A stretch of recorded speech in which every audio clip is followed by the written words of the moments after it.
कल के सत्संग में, रात्रि के सत्संग में आप जी ने सुना कि एक बहन जिसका नाम चंद्र प्रभा था, पुण्यात्माओं कल गलती से ये दास चंद्र प्रभा की स्थान पर शशि प्रभा बोल गया। वो चित्त से उतर गई थी उनका नाम जो है बहन बेटी का, क्योंकि उस आत्मा के कई जन्म हो चुके हैं और कभी वो एक जन्म में शशि प्रभा भी रही है। जैसे कबीर परमात्मा ने कभी विष्णु जी की महिमा गाते हुए तो साथ में कृष्ण भी बोल दिया है, क्योंकि कृष्ण भी विष्णु ही था। तो वैसे उस समय जो उसकी शरीर था, परमात्मा के समय जो वार्ता हुई थी, उसका नाम चंद्र प्रभा था। उस बहन ब्राह्मणी का जो विधवा थी, उसकी एक पुत्री थी और वो परमात्मा से उपदेश भी प्राप्त कर चुकी थी। दास आपको बार बार यही समझाने की चेष्टा कर रहा है कि जिस समय परमेश्वर स्वयं आए थे, उस समय अशिक्षित जनता थी, अशिक्षित श्रद्धालु थे और अक्षर ज्ञान प्राप्त केवल एक ही वर्ग किया करता था, जिसे ब्राह्मण कहते थे। यही कारण रहा था कि वो बहन कितनी श्रद्धालु थी, प्रभु को चाहने वाली थी, परंतु उसका जो उद्देश्य था वो बिल्कुल गलत था। उद्देश्य क्या था कि उसने गुरु जी तो बना रखा था कबीर परमेश्वर जी को, उस बहन ने चंद्र प्रभा ने परमेश्वर को, कबीर परमेश्वर जी को गुरु धारण भी कर रखा था और पूजा वही करती थी जो घिसी पिटी, जिनको परमात्मा मना किया करते थे कि पत्थर पूजे हरि मिले तो मैं पूजूं पहाड़, और ताते वो चक्की भली जो पीस खावे संसार। तुम्हारे उस मिट्टी के भगवान थे, पत्थर के भगवान से तो यदि तुम उसके पूजने से परमात्मा प्राप्ति मानते हो तो मैं पहाड़ को पूज दूं जिससे शीघ्र मिले, क्योंकि वो बड़ा पत्थर है। और तुम्हारे उस मिट्टी के भगवान से अच्छी तो वो पत्थर के भगवान से अच्छी तो वो पत्थर के पार्ट युक्त चक्की, जो हाथ से आटा पीसने की चक्की होती थी। कहते वो चक्की अच्छी जिससे कम से कम आटा तो पीस देता वो पत्थर। परमात्मा यही ज्ञान रह कर दिया करते थे कि मंदिर के अंदर प्रभु नहीं है, मंदिर में केवल प्रभु का चित्र है। प्रभु से काम बनेगा, प्रभु से लाभ होगा, चित्र से नहीं। जैसे सेब का चित्र पत्थर का बनाकर रख ले मूर्ति, और बहुत खूबसूरत और बिल्कुल जो कि तो मिलती जुलती होती है, और उस सेब की मूर्ति की ही पूजा करते रहें, उसी को उठाकर रखते रहें, बार बार उसकी जो है ना धूप दीप करते रहें, नहीं, वो सेब की पत्थर की मूर्ति खाने योग्य नहीं है। वह उस सेब ढूंढना पड़ेगा, वो सेब लेना पड़ेगा। सेब प्राप्त कैसे होगा? उसके लिए पहले मजदूरी करनी होगी, मजदूरी करके 2 पैसे जेब में डालने होंगे, रुपए। उन रुपयों के, उस धन के प्रतिफल में हम उस सेब को खा सकेंगे, उसका आनंद ले सकेंगे। ऐसे ही हम परमात्मा के प्राप्ति रूपी सत्य साधना रूपी मजदूरी करेंगे। इस भक्ति के धन से हम परमात्मा को प्राप्त करेंगे, उस मूर्ति की पूजा करने से नहीं। अब वो बहन चंद्र प्रभा कबीर जी को तो एक साधारण संत भक्त मानती थी, संत मानती थी, गुरु जी मानती थी, और जगन्नाथपुरी में रखी उन बिना बगैर पंजे के हाथों वाली मूर्ति को वो भगवान मानती थी। इसी भ्रम को निवारण करने के लिए प्रभु ने ये लीला की, एक तीर से 2 शिकार किए। उधर से वीर सिंह जी भी उनको परमात्मा नहीं मान पा रहे थे, उनको केवल एक संत और गुरु ही मानते थे। परमात्मा कहते हैं कि गुरु मानुष कर जानते ते नर कहिए अंध, होवे दुखी संसार में आग यम के फंद। कबीर गुरु गोविंद दोनों खड़े, गुरु गोविंद दोनों खड़े, किसके लागू पाए, बलिहारी गुरु अपना जिन गोविंद दियो मिलाए।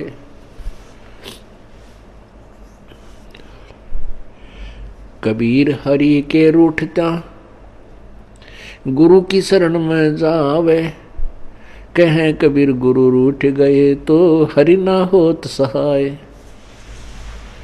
पुण्यात्मा, हमने गुरु जी को परमात्मा मानना पड़ेगा।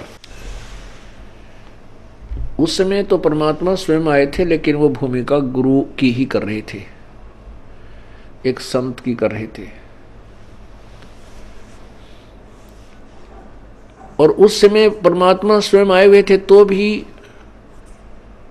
ज्ञानहीन व्यक्ति, श्रद्धालु, अनुयायी, तो भी उनको एक सिंपल मैन मानते थे, एक भक्त गुरु संत ही मानते थे। क्योंकि ऐसे शिक्षित व्यक्ति जो होते हैं वो ज्ञान के तह तक नहीं पहुंच पाते। कितनी बार समझा लिया प्रभु ने, लेकिन एक वो अक्षर ज्ञान युक्त अज्ञानी संस्कृत भाषा बोल कर और उस भोली आत्माओं को गुमराह कर देता था कि तुम्हारा गुरु तो अशिक्षित है, उसको अक्षर ज्ञान है ही नहीं, वो वेदों और गीता के बारे में जानता ही नहीं, वो तो कोरी बकवाद घड़ता है, झूठ बोलता है।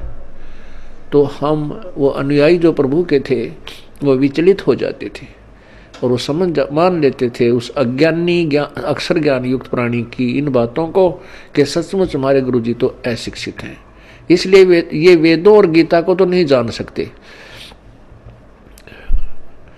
और वेदों और गीता जी के बारे में तो ब्राह्मण लोग ही सही बताते हैं, पुराणों के विषय में यही सही जानते हैं, क्योंकि सभी पुराण, सभी पवित्र सदग्रंथ, पवित्र गीता जी, पवित्र चारों वेद, पवित्र पुराण सभी संस्कृत लैंग्वेज के अंदर लिपिबद्ध है। इस बात का वो नाजायज फायदा उठाएगी। परमात्मा ने इसलिए ये समय सेलेक्ट किया, ये टाइम सेलेक्ट किया कि पिछली पीढ़ी के अंदर शिक्षित होगा सारा समाज, उस समय ये मेरे को पहचान पाएंगे मेरे बच्चे, और इन काल के दूतों को ये धिक्कार देंगे, ठुकरा देंगे, छोड़ देंगे, त्याग देंगे। गुरु मानुष कर जानते ते नर कहिए अंध, ओए दुखी संसार में आग यम के फंद। पुण्यात्मा, अज्ञान की इतनी गहरी छाप हमारे ऊपर हो चुकी है कि हम परमात्मा की परिभाषा से अपरिचित हैं।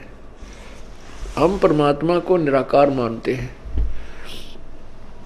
ये अज्ञानी संत, ऋषि, महर्षि और गुरुजन परमात्मा को निराकार बताते रहे, जबकि हमारे सब सदग्रंथ और जिन महापुरुषों ने परमात्मा के दर्शन हुए, उन्होंने अपनी अमृतवाणी में परमात्मा को साकार बताया है और मनुष्य सदृश बताया है, मनुष्य जैसा। लेकिन उनके शरीर के मटेरियल में और हमारे शरीर के मटेरियल में बहुत अंतर है। परमेश्वर का शरीर तेज पुंज का है, उनके शरीर की शोभा बहुत ही अधिक है। करोड़ सूर्य और करोड़ चंद्रमा की मिली जुली रोशनी भी उनके एक रोमकूप की रोशनी से फीकी है। वो साकार हैं और मनुष्य सदृश हैं। परमात्मा के उस स्वरूप को चरम दृष्टि से नहीं देखा जा सकता, उसको केवल दिव्य दृष्टि से देखा जा सकता है। और परमात्मा जब यहाँ आते हैं, अपने उस अत्यधिक तेजों में शरीर के ऊपर एक हल्का ओवरकोट डालकर अपने शरीर के उस वास्तविक तेज को कुछ छुपा करके यहाँ प्रकट होते हैं। सहशरीर आते हैं और सहशरीर चली जाते हैं। उसमें वे एक संत, भक्त, हंस और एक जनसाधारण की भूमिका करते हैं। परमात्मा पाने के लिए गुरु जी, गुरु बनाना अति आवश्यक है। राम कृष्ण से कौन बड़ो, उन्हों भी गुरु कीन, तीन लोक के वे धनी, गुरु अग अधीन। राम कृष्ण बढ़ते पुर राजा, तीन गुरु बंद कीन निज काजा। कहते हैं राम कृष्ण से तो तुम किसी को बड़ा नहीं मानते। उन श्री रामचंद्र जी ने और श्री कृष्णचंद्र जी ने भी गुरु बनाए और वो तीन लोक के मालिक भी गुरु जी के समक्ष नतमस्तक रहे, एक गुरु मर्यादा में रहे। श्री रामचंद्र जी ने वशिष्ठ जी को गुरु बनाया और श्री कृष्णचंद्र जी ने दुर्वासा जी को आध्यात्मिक गुरु बनाया। श्री कृष्ण जी के संदीपनी जो थे वो अक्षर ज्ञान के गुरु थे, उन्होंने उनको अक्षर ज्ञान सिखाया था। गुरु मानुष कर जानते, अब ये तो सिद्ध हुआ कि गुरु का होना अति आवश्यक है। आध्यात्मिक अपने इस ज्ञान, आध्यात्मिक मार्ग को, आध्यात्मिक क्रियाओं को सफल करने के लिए, परमात्मा प्राप्ति के लिए गुरु जी का होना अति आवश्यक है। अब गुरु जी के प्रति हमारा कैसा व्यवहार बर्ताव हो। गुरु गोविंद कर जानियो, रहिए शब्द समाये, मिले तो दंडवत बंदगी, नहीं पल पल ध्यान लगावे। कहते हैं परमात्मा स्वयं संकेत कर रहे हैं कि गुरु गोविंद कर जानियो, गुरु जी को भगवान मानकर चलना और उनकी आज्ञा का पालन करना, उनके द्वारा दिए गए मंत्र का खूब डट के साधना करना, भजन करना श्रद्धा से। और जब भी आपको मिले दंडोत प्रणाम कीजिए। यदि आपसे दूर हैं तो पल पल उन्हीं का ध्यान कीजिए।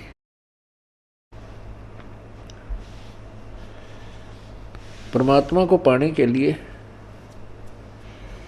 हमने वो प्रत्येक प्रयत्न करना पड़ेगा जो प्रभु पाने में सहयोगी है।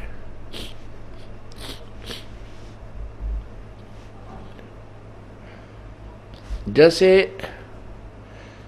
ये दास है, उसमें तो परमात्मा स्वयं आए थे, अब ये दास बेच दिया अपना। ये दास भगवान नहीं है, लेकिन परमात्मा के नियम अनुसार आप जी ने इस दास को भगवान के तुल्य मानना होगा। आपने परमात्मा मानना होगा। फॉर एग्जाम्पल, जैसे एक मैथमेटिक्स का, गणित का एक प्रश्न होता है ऋण का, उसके अंदर मूलधन ज्ञात करना होता है। मूलधन ज्ञात करना होता है, उसमें सपोज करना होता है, उसमें मानना होता है, मान लीजिए मूलधन 100 रुपये। वो जो मूलधन हमने ज्ञात करना होता है वो तो लाखों और करोड़ों में होता है, लेकिन 100 रुपये मूलधन मानकर फिर दर निकाली जाती है। उस दर को मल्टीप्लाई करके फिर वो वास्तविक मूलधन निकाला जाता है। जब तक 100 रुपये मूलधन नहीं मानेंगे तब तक वो वास्तविक मूलधन आपको प्राप्त नहीं हो सकता, आपका प्रश्न हल नहीं हो सकता और आपको 0 नंबर मिलेंगे। इसी प्रकार ये भक्ति, आध्यात्मिक परमात्मा प्राप्ति रूपी जो प्रश्न है, ये इक्वेशन है, ये क्वेश्चन है, इसको हल करने के लिए, इसको सोल्व करने के लिए आपने इस दास को भगवान मानना पड़ेगा। तब आपकी आध्यात्मिक क्रियाएं सफल होंगी। जैसे आप यहां से जाओगे, आपने परमात्मा देखा नहीं है, आपने इस दास को देखा है, वो परमेश्वर इस दास का रूप धारण करके आपके समक्ष वहां खड़ा होगा। अब जैसा जिसका व्यवहार इस दास के प्रति यहां है वो वैसा ही करेगा। जैसा आपका इस दास के प्रति आपके मन में दोष या श्रद्धा है वो ज्यों की त्यों वहां होगी। जब आपकी वहां एक बार फिर जो है पछोड़ लाओगा परमात्मा, आपके पास भक्ति धन भी है, आपके अंदर गुरु जी के प्रति वह श्रद्धा नहीं है जितनी भगवान के प्रति होनी चाहिए, तो भी आप वहां से रिजेक्टेड हो जाओगे तिरकुटी के ऊपर। पुण्यात्माओं, ये आपको रिहर्सल कराई जा रही है आपसे, और आपने इस रिहर्सल में इस दास को प्रभु मानकर व्यवहार करना है, परमात्मा जानकर हर तरह की क्रिया करनी है। बोलते समय, चालते समय, अंदर में कोई विशेष गुरु जी के विषय में विवेचन करते समय आपने ये जानना पड़ेगा कि जैसे हम भगवान के बारे में सोच रहे हैं, आपने ये विचार करना चाहिए कि हम गुरु जी के बारे में क्या सोच रहे हैं। नहीं, हम भगवान के बारे में सोच रहे हैं। यदि इस दास में कोई दोष देख रहे हो तो आप परमात्मा में दोष देख रहे हो, या तो फिर त्याग जाइए, यहां से चले जाइए। आपको ऐसे गुरु की आवश्यकता नहीं जिसमें आप दोष निकाल रहे हो। हम इसी प्रकार परमात्मा को प्राप्त कर सकते हैं। गुरु मानुष कर जानते ते नर कहिए अंधे, ओवे दुखी संसार में आग काल के फंद। गुरु जी के प्रति आपकी कैसी श्रद्धा हो।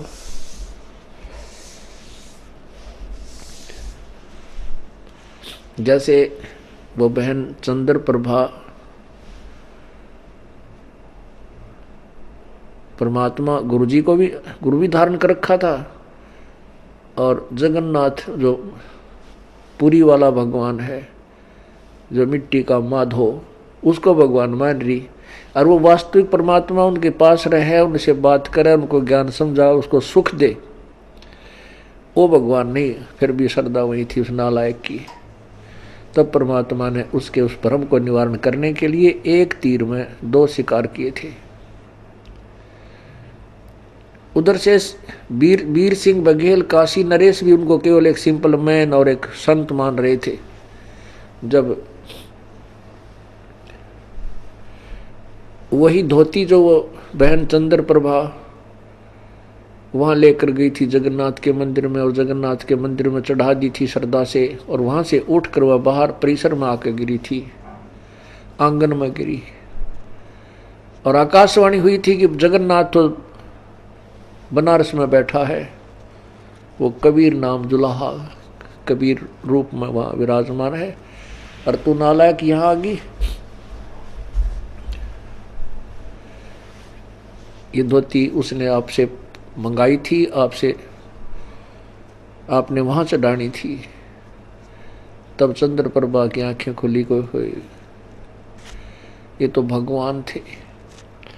जब चंद्र प्रभा और सैनिकों ने आकर के दृढ़ विश्वास दिलाया तो वीर सिंह बघेल के मन में भी यह बात सेट होगी, कोई ये तो परमात्मा है। जब उनके हृदय में ये बात समाई कि तो प्रभु हैं, तब उनको पुनरुपदेश दिया प्रभु ने। वीर सिंह से कहा कि नाम ले दोबारा, कित का सार नाम के चक्कर में पड़ रहा है। पहले अपने हृदय ने साफ कर और फिर डट कर भजन करो, ताकि तुम परमात्मा पाने योग्य हो सको।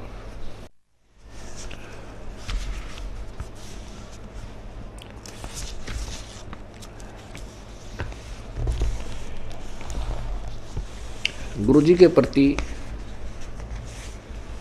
गुरु की महिमा आप प्रतिदिन पढ़ते हो नित्य नियम में, लेकिन आप पढ़ते हो उसके ऊपर विवेचन नहीं करते। आप प्रतिदिन क्या सुनते और पढ़ते हो।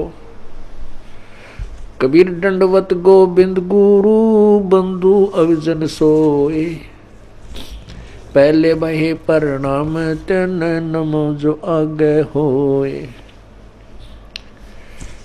कबीर दंडवत गोविंद गुरु, गोविंद गुरु माने गुरु भगवान को नमस्कार करूं।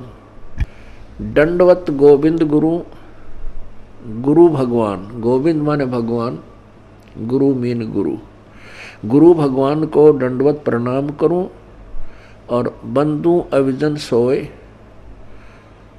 पहले भय प्रणाम ते नमो जो आगे होए। ऐसे महापुरुष गुरुदेव के तुल आगे और पीछे जो भी आए हैं उन संतों को नमस्कार है। गुरु को कीजय दंडवतम, कोटि कोटि प्रणाम, कीट न जाने भृंग को यूं गुरु कर ले आप समान।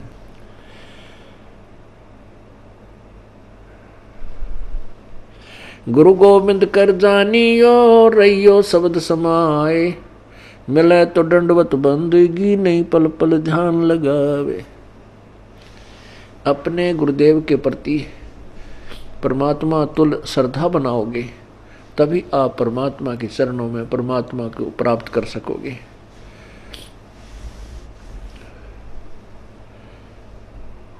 गुरुदेव में कैसे आपकी श्रद्धा बनी वह बताया है कि सामने आए तो दंडवत प्रणाम हो, और नहीं तो फिर उन्हीं का ध्यान, उन्हीं के द्वारा दिए गए मंत्र पर विवेचन, उसका सिमरण, और रह रह कर आपके हृदय ये आत्मा ये पुकार करेगी, तड़फेगी को हो ऐसा निर्मल ज्ञान है भगवान कहाँ थे, अगर गुरु जी ना मिलते तो हमारी क्या दुर्गति होती। इस तरह की विवेचन जो करना है ये भी गुरुदेव का ध्यान है।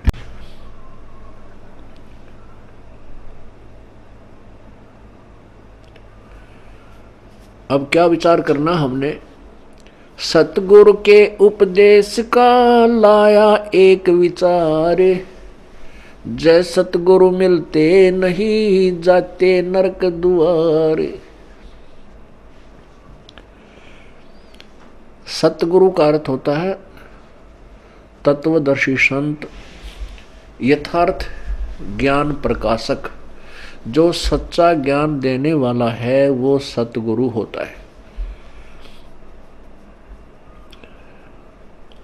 सतगुरु के उपदेश का लाया एक विचार, जय सतगुरु मिलते नहीं जाते नरक द्वार।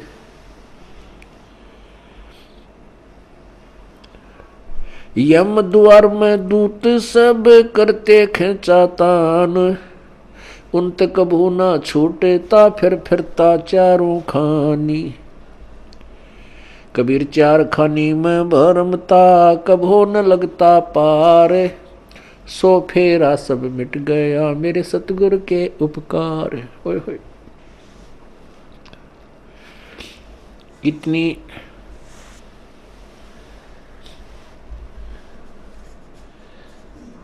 हृदय विदारक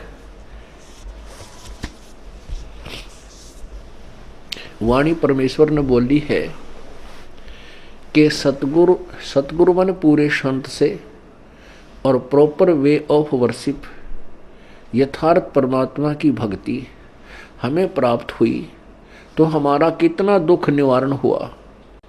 यदि सतगुरु ना मिलते और नकली गुरुओं के साथ हम लगे रहते, लोक वेद के आधार पर भक्ति करते रहते, तो क्या होता कि हम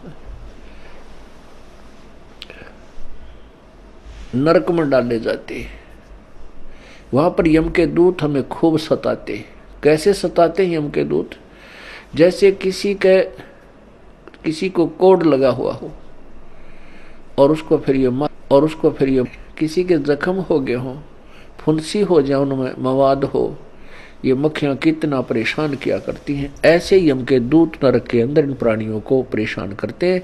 इनके शरीर पर ऐसा उस पाप के कारण ऐसी व्यवस्था बन जाती है सूक्ष्म शरीर पर, और जिसमें यहाँ से लेकर के यम के दूत चलते हैं भक्तिहीन प्राणी को, और जो भक्ति कर रहा है लेकिन शास्त्र विरुद्ध कर रहा है उस प्राणी को, तो वहाँ नरक में डालने के लिए झुंड के झुंड को, पूरे समुदाय को लठ मार मार कर ले जाए। जैसे किसी पशु को फाटक में रोकते हैं और वो उसमें जाने से आनाकानी करता है, वापस भागता है, तो उस पशु को लठ मार मार कर और फाटक में बंद कर देते। ऐसे ही यम के दूत लंबे लंबे भाले लेकर हाथों में गदा लेकर के इनको कूटते हुए और उस नरक के अंदर ठोक देते हैं। ये वापस भागते हैं क्योंकि आगे इतना बुरा हाल, इतना गंदा स्थान, और जो पहले के प्राणी वहां डाल रखे हैं वो बुरी तरह चिल्ला रहे होते हैं। अब उनको देख करके ये वापस भागने की चेष्टा करते हैं और पीछे तो फिर वो यम के दूत कुटे। वहां उनकी जो रिहर्सल होती है वह खेचा ताण है। उस खेचा ताण की बिरान माटी, वो दुख, और फिर नरक के अंदर कष्ट। उसके बाद क्या होता कि 84 लाख योनियों में कभी कुत्ते बनते, कभी गधे बनते, सुअर बनते, गंदी नाली के कीड़े बनते। वो सब सारा का सारा कष्ट परमेश्वर के इस सत्य नाम से, पूरे संत के ज्ञान से और उनके द्वारा बताई गई भक्ति विधि से सब आप बाईपास निकल गए। न नरक में जाना पड़ेगा, न काल की तपतशिला पर आपको जाना पड़ेगा, और न ही 84 लाख योनियों में आपको जाना पड़ेगा। पुण्यात्माओं, आप तो बालक हो, क्योंकि भक्ति मार्ग का ज्ञान कभी हमने सुना नहीं। केवल जैसा भी परंपरागत हमारे जिस भी धर्म में हम जन्मे हैं उन्हीं लोक वेद को हम अंतिम भक्ति का ज्ञान, आध्यात्मिक ज्ञान मानकर उसी पर आश्रित थे। वो तो कैखा भी नहीं थी भक्ति का, आध्यात्मिक ज्ञान का वो कैखा भी नहीं प्राप्त था हमारे को। अब ये विस्तार से एक पूर्ण इतिहास आपके समक्ष प्रभु दत्त पेश किया जा रहा है। अब जिससे सतगुरु के उपदेश यानी ज्ञान और मंत्र भक्ति से इतना ढेर सारा कष्ट हमारा टल गया हो, तो उस गुरु जी के बारे में क्या बताते हैं। कबीर चार खानी में भरमता, कभो न लगता पार, सो फेरा सब मिट गया सतगुरु के उपकार। 7 समुद्र की मसी करूं, लेखनी करूं बन राय, धरती का कागज करूं, गुरु गुण लिखा न जाए।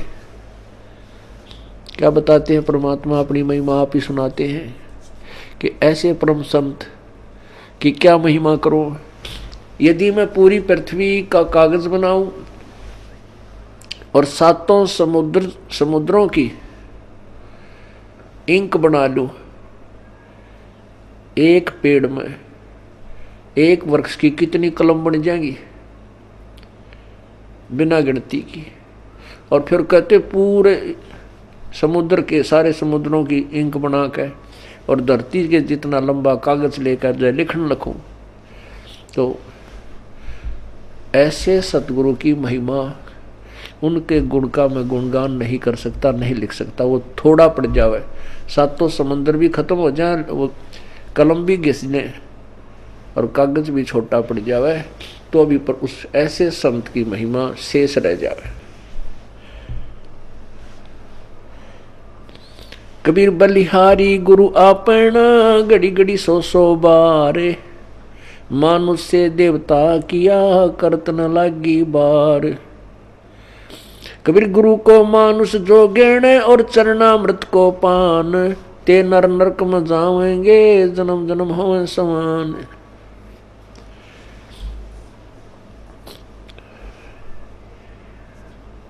कहते हैं अपने सतगुरु के ऊपर मैं बलिहारी हूं,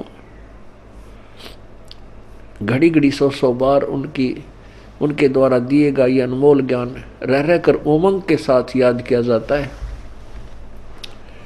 और ऐसे संत के प्रति एक विशेष श्रद्धा बनती चली जाती है। बलिहारी गुरु आपना, घड़ी घड़ी 100 बार, मानुष से देवता किया करत न लाई वार। हम मनुष्य का शरीर अवश्य रखते थे, लेकिन कर्म मनुष्य के हमारे नहीं थे। मनुष्य के कर्म अब प्रारंभ हुए हैं, बुराइयों से दूर होना और परमात्मा का यथार्थ भक्ति मार्ग ग्रहण करना। किसी को लूटना नहीं, चोरी नहीं करना, मिलावट नहीं करना, रिश्वत नहीं लेना, किसी की आत्मा नहीं दुखाना, क्योंकि आत्मा हम वैसे नहीं दुखाने से बंद हो सकते। हम मिलावट करने से या रिश्वत लेना वैसे नहीं छोड़ सकते जब तक हमें इसके होने वाले दुष्प्रभाव का ज्ञान ना हो। जैसे विष से हम क्यों डरते हैं? क्योंकि उससे होने वाले दुष्प्रभाव से हम पूर्ण परिचित हैं। और नादान बालक उसी बोतल में जिसमें विष रखा हो मुंह का लगा कर पी ले और जान मृत्यु को प्राप्त हो जाए, जान से हाथ धो बैठे। ऐसे ही जो बुराइयां करते हैं वो अपना जीवन बर्बाद कर रहे हैं। जिसमें हम तत्व ज्ञान के कारण ये पूर्ण ज्ञान हो जाएगा कि जो हम कर्म करते थे वो विष खा रहे थे, तो हम अब पुनः विष नहीं खा सकते। इसलिए परमात्मा अपनी महिमा भी बताते हैं कि गुरु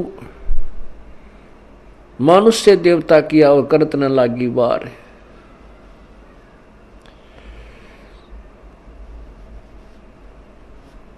कबीर गुरु को मानुष जो गिरण और चरणामृत को पान, ते नर नरक में जावेंगे जन्म जन्म हमें समान।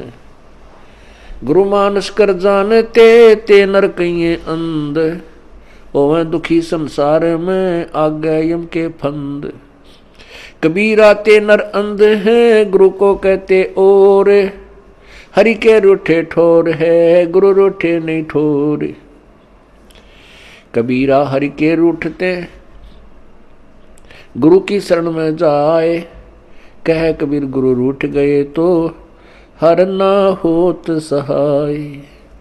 कबीर गुरु से ज्ञान जो लीजिए शीश दीजिए दान, भौतुक भोंदू बह गए ये राख जीव अभिमान। अब क्या बताते हैं परमात्मा? आप ही आकर के अपने पाने की विधि को और गुरु मर्यादा को वो स्वयं बता रहे हैं। ये परमेश्वर कबीर जी का आदेश है और उसी को हम पाने के लिए चले हैं। उनके आज्ञा का हम उल्लंघन करेंगे, उनके वचनों का उल्लंघन करेंगे तो हम प्रभु प्राप्ति नहीं कर सकते। फिर फायदा क्या इस परमात्मा के मार्ग पर लगने का? और ये इतना आसान मार्ग है कि गरीब से गरीब और साहूकार से साहूकार, रंक से रंक और राजा से राजा, कितना ही महाराजा भी क्यों ना हो वो भी प्रभु प्राप्ति कर सकता है। लेकिन उसने अपनी क्रियाओं में परिवर्तन करना होगा और प्रत्येक कदम परमेश्वर के निर्देश अनुसार ही रखना होगा, तब हम परमात्मा पा सकेंगे। अब क्या बताया है कि गुरु गोविंद दोनों खड़े हैं किसके लागू पाए। बलिहारी गुरु आपना जिन गोविंद दियो मिलाए।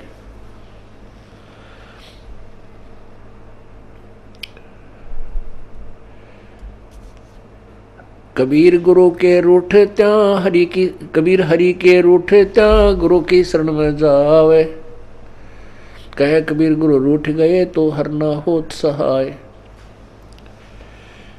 परमात्मा स्वयं ही बता रहे हैं कि एक तरफ गुरु जी खड़े हैं और दूसरे साथ में परमात्मा खड़े हैं, तो किसके हम चरण छुएं, किसका विशेष आदर करें, किसकी चाह प्रथम करें?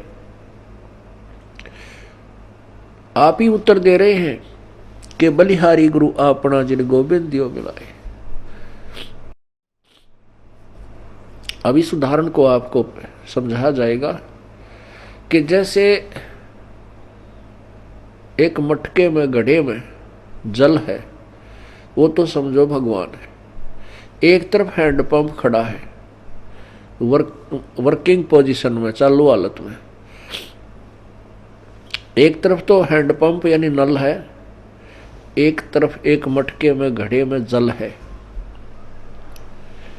तो उस मटके के जल को तो भगवान समझो और नलके को गुरु जी समझो। तो इन दोनों में से कहते मैं किसके चरण छूं अर्थात किसको महत्व दूं? आप ही उत्तर देते हैं कि बलिहारी गुरु आपना जिन गोविंद दियो मिलाए। मटके में 10 किलो 20 किलो पानी है, जल है, और उसने कोई वो गिर जाता है, टूट जाता है, खत्म हुआ, या पीने से भी वो समाप्त हो जाता है। यदि हैंडपंप ठीक है, वो खराब नहीं है, तो इसे ऐसे 1000 मटके भर देगा। कहने का भाव ये है कि यदि आपका राम कब रूठ गया, कबीर हरि जय रूठ जा, कबीर गुरु जय रूठ गया तो हर नहीं होत सहाय। और यदि कबीर हरि जय रूठ जा, गुरु की शरण में जावे,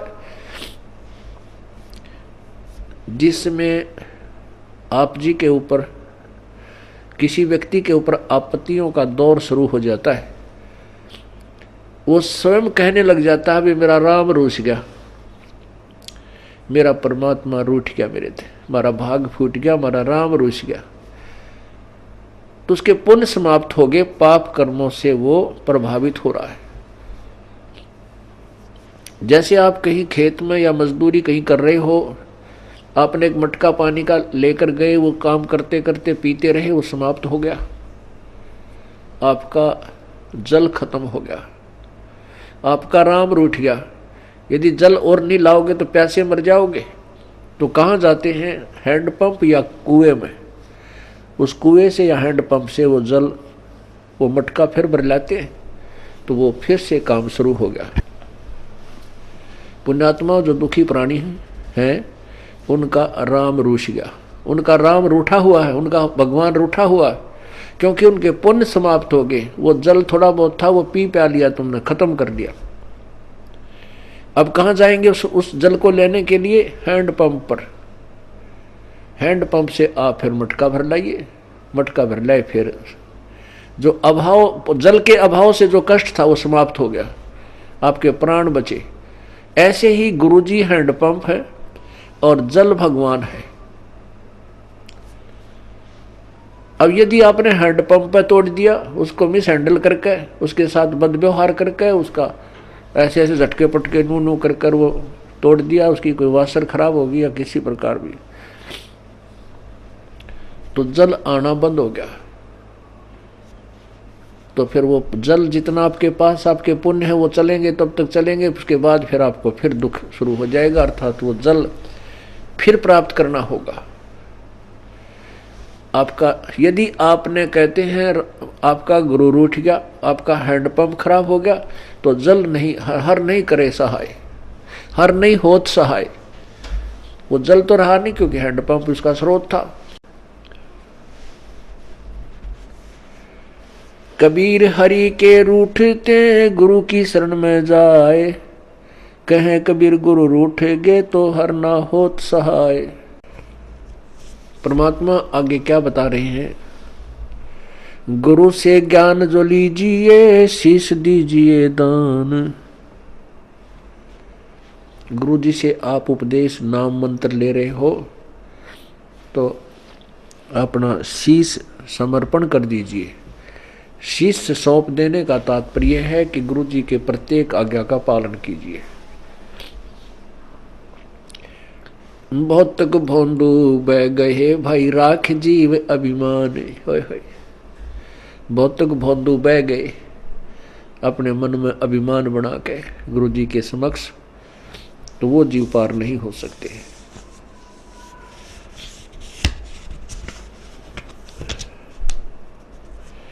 तन मन दिया तो भला किया, सिर का जासी भारे, जो कबहू के मैं दिया भाई बहुत सहे सिर मारे। अब जैसे कोई पुण्यात्मा है, कोई सेवा कर रहे हैं, कोई दान कर रहे हैं, और कोई भक्ति कर रहे हैं, सुमन करते हैं, देखा भाई अर्थ में माला रखता हाथ में, भाई वाह भाई वाह कमाल है। पुण्यात्मा, ये वाह शब्द है ना, ये केवल परमात्मा के लिए ही हो सकता है, जीव के लिए नहीं होना चाहिए। जैसे वाहेगुरु, वाहेगुरु का शब्द नानक साहब जी ने परमात्मा के लिए बोला था। वाह का पात्र केवल एक ही है। यदि हम दूसरे की वाह करते हैं और उसको में वाह समा रही है, उसको वाह से वो फूलने लग गया है, उसका विनाश होना प्रारंभ हो चुका है उस श्रद्धालु का। यदि कोई दान करता है और उस दान का उसी को फल मिल रहा है, और दूसरे उसकी दान किए हुए दान को से उसी की प्रशंसा करते हैं, तो ज्ञानहीन प्राणी होता है, उस प्रशंसा का पात्र बनकर वो अभिमान करने लग जाता है। बट नेचुरल है, जिसको ज्ञान नहीं है अवश्य होगा।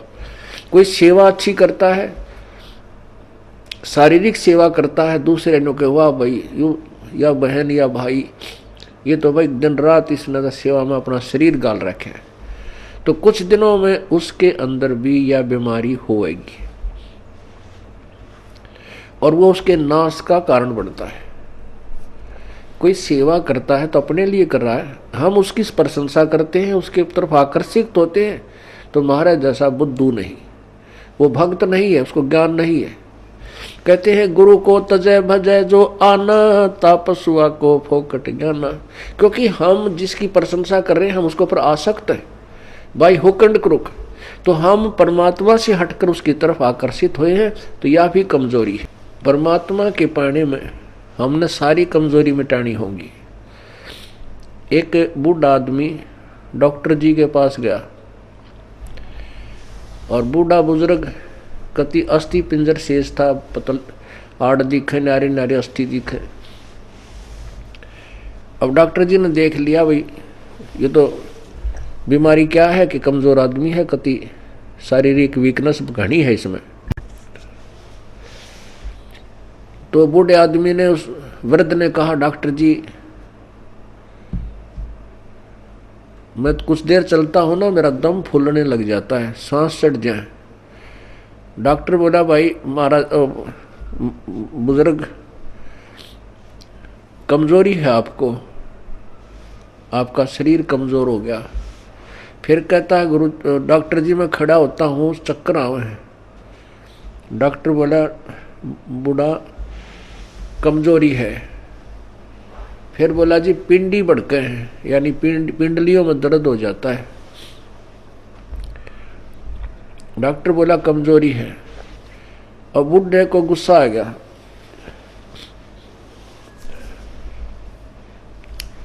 और बूढ़ा बोला तू डॉक्टर है गम चक्कर, एक के बाद जाना है कमजोरी है कमजोरी है, कि मैं और भी जाना है और भी बताओगा।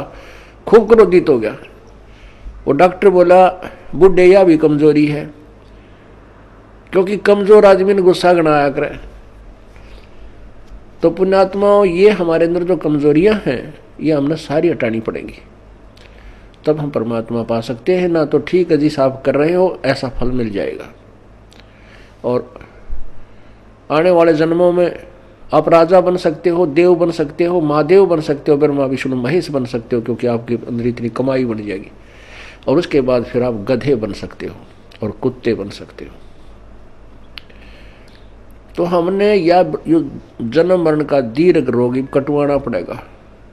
अब समय आ गया है, उसकी औषधि का जो है खोज होगी है। जैसे पहले टीबी की कोई इलाज नहीं था, इसलिए इसको अक्षय रोग कहते थे। अक्षय माने नाश करने वाला, खत्म कर दे। अब टीबी कोई विशेष रोग नहीं रहा अगर समय पर उपचार करा लिया जाए तो इसी प्रकार अब इस जन्म मृत्यु रूपी अक्षय रोग की अब औषधि प्राप्त होगी हमें। थी तो पहले ही, लेकिन इसकी खोज करने वाला नहीं था। अब परमात्मा ने मेरे बख्शिश दास के ऊपर अपनी वो अनमोल जड़ी सरजीवन बूटी दे दी, इस सार नाम रूपी, और वो उससे ये जन्म मरण रूपी दीर्घ रोग आपका कटेगा। तो उस औषधि उपचार में आपने जो परहेज रखने हैं वो आपके नियम हैं, इनका भी पालन आपको आजीवन करना होगा, तभी आप इस रोग से मुक्त हो पाओगे। अब जैसे हम एक दूसरे पर आसक्त होते हैं, जो बड़ा अच्छा पाठ पढ़ता है, इसकी बड़ी अच्छी प्यारी बोली है, अरे पाठ भगवान की वाणी है, परमात्मा ने वाणी लिखी है, और वही वाणी आपको पढ़ के सुना दे, और या कोई गा के सुना दे, मीठी आवाज में सुना दे, बाकी आवाज में सुना दे, उस पर अमल हो। अब जैसे कोई शराब पिए पड़ा था और दूसरा व्यक्ति जाके कहने लगा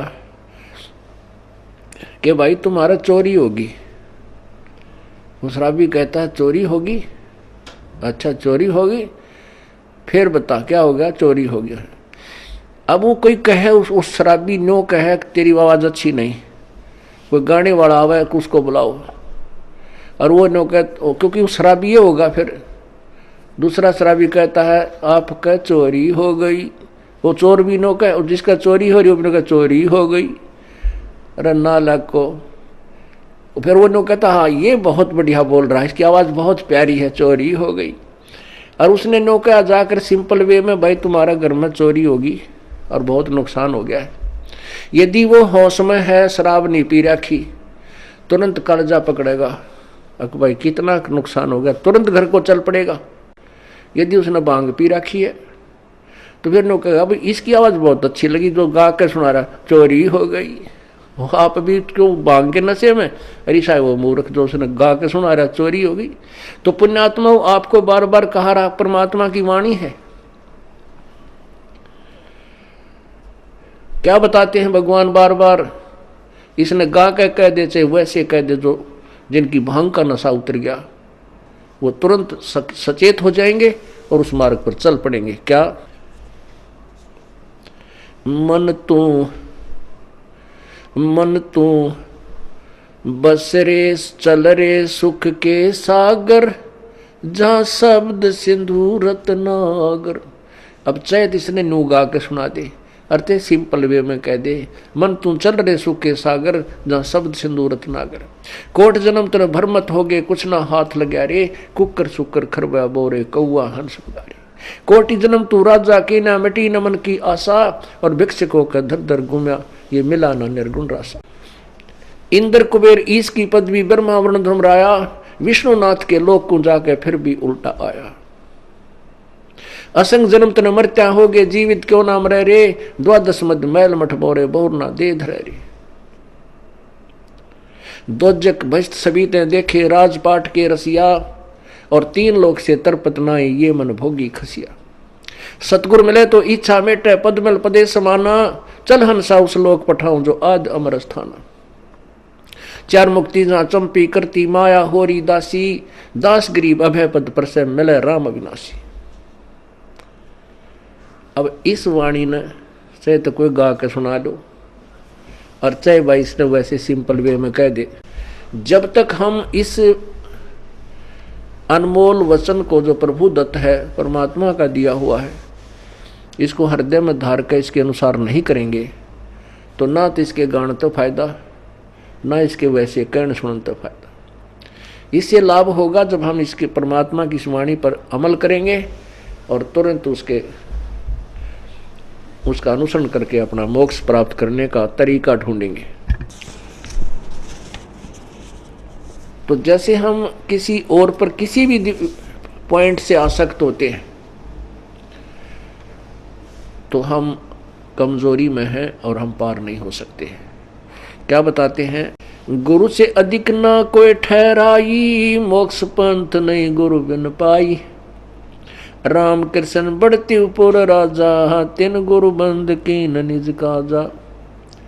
गेहि भक्ति सतगुरु की करही, आदि नाम निज हृदय धरही। गुरु चरणन में ध्यान लगावे, अंत कपट गुरु से ना लावे। गुरु सेवा में फल सर्वस आवे, गुरु विमुख नर पार न पावे। गुरु सेवा में फल सर्वस आवे, गुरु विमुख नर पार न पावे।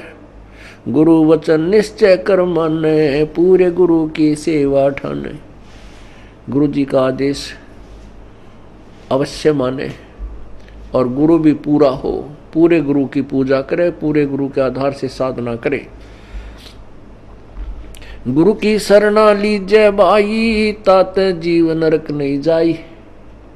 गुरु कृपा कटे यम फांसी, विलम न हो मिले अविनाशी। गुरु बिन काहू न पाया ज्ञान, जो थोथा बोछड़े मूड किसाना। तीर्थ व्रत और सब पूजा, गुरु बिन दाता और न दूजा। नौ नाथ 84 सिद्धा, गुरु के चरण सेवै गोविंदा। गुरु बिन प्रेत जन्म सब पावे, वर्ष सहस्र गर्भ सुरहावे। गुरु बिन दान पुण्य जो करही, मिथ्या होवे कबू ना फल ही। गुरु बिन भरम न छूटे भाई, ही कोट उपाय करो चतुराई। गुरु के मिले कटे दुख पापा, जन्म जन्म के मिटे संतापा। गुरु के चरण सदा चित दीजय, जीवन जन्म सफल कर लीजय। गुरु भगता मम आत्म होई, वाके हृदय रहूं समोई। अब भगवान क्या बताते हैं दूसरा तरीका, कि जो गुरु का भक्त है, मेरे उस संत का भक्त है, अनुयायी है, श्रद्धालु है, सच्चे दिल से साधना कर रहा है, प्रत्येक आज्ञा का पालन करता है, तो कहते हैं उस मेरे वाले मेरे भेजे गए हंस संत के का जो भक्त है वो मेरी आत्मा है, वो मेरा सच्चा यानी प्यारी आत्मा है, और उसके हृदय में मैं समाया रहता हूँ। आप जी के हृदय में जब तक परमात्मा है, कब तक है? जब तक आप इस दास को भगवान की दृष्टि में देखते हो, तब तक आपके हृदय में प्रभु है। और जब आपके मन में कोई दोष उत्पन्न होने लग जाता है तो काल प्रवेश कर जाता है, प्रभु हट जाता है। क्या कहते हैं भगवान? गुरु भक्ता मम आत्म होई, वाके हृदय रहूं समोई। गुरु का भक्त मेरी आत्मा हो है, और उसके हृदय में मैं समाया रहता हूँ, अर्थात मेरी ही उपस्थिति बनी रहती है। और जब तक भगवान की उपस्थिति है तो आपकी श्रद्धा भगवान गुरुदेव के प्रति और भक्ति के प्रति एक पूरी निष्ठा बनी रहती है। जो ही आपके हृदय में कोई दोष आता है प्रभु गुरु जी के प्रति, चाहे किसी प्रकार से, चाहे प्रत्यक्ष या अप्रत्यक्ष, परमात्मा आपसे दूर हो जाता है। ऑटोमेटिक सिस्टम है। तो उसमें आपके विचारों में परिवर्तन, ये दास पहले आपको आज जो पुण्यात्मा, जब तक आपके हृदय में परमात्मा समाये हैं तब तक ये दास आपको क्या दिखता है ये तो आपको मालूम है, दास नहीं कहना चाहता। और जब आपके हृदय में काल समा जाएगा ये दास आपको दुष्ट दिखाई देगा। दास वही है, पहले भी वही था और बाद में भी वही है, और आगे भी ऐसा ही रहेगा। आपने अपना ही शीशा, जैसे हम दर्पण में मुंह देखते हैं, फेस देखते हैं शीशे में, अगर वो शीशा खराब है तीसरा बूंदा मुंह दिखाओगा, बांगा बांगा। कई बार ना कोई कार खड़ी हो और उसके पास से निकला तो अपना शरीर उस कार के शीशे में नो दिखा रहा, इतना बड़ा पेट सार ठगना है नो, ईसा बूंदा देखने भी जी ना करे। तो ऐसे ही जैसे कोई शीशा खराब है उसमें मुंह देखे सा बूंदा दिखे, कोई मोटा मोटा कति मर रहा टेढ़ा मेढ़ा, और बढ़िया दर्पण है तो जो का तू दिखाता है। तो पुण्यात्मा, जब तक आपका अंतःकरण हृदय रूपी मिरर बिल्कुल स्वच्छ है, साफ है, तो ये दास आपको कति भगवान दिखाई देगा। जब आपका अंतःकरण किसी दुष्ट ने या आपके अभिमान ने बर्बाद कर दिया तो ये दास आपको बूंदा दिखेगा।